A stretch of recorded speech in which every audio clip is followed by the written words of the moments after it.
Струмичани реагираат дека малолетници се пуштаат во ноќни клубови доцна по полноќ, а за да резервираат маса и да присуствуваат на концерти, приморани се да купуваат и алкохол. Ова особено се случува за време на гостувањето на музичари, кога има најголем интерес кај малолетниците за присуство на концертите. Струмичката полиција за Канал Вис потврди дека овие реакции се основани, но не прецизираше колку вакви случаи имаат регистрирано, ниту во кои угостителски објекти. Во одговорот до Канал Вис, полицијата рече дека во рамките на своите надлежности преземаат континуирани и зачестени акцијски контроли самостојно или заедно со други инспекцијски служби.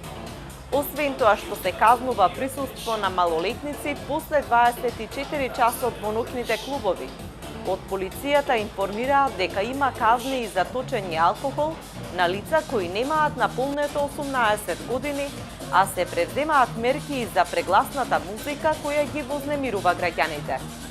СВР Струмица потенцира дека акции ќе има во текот на целиот летен период, кога угостителските објекти работат интензивно поради распустот на учениците, но и годишните одмори.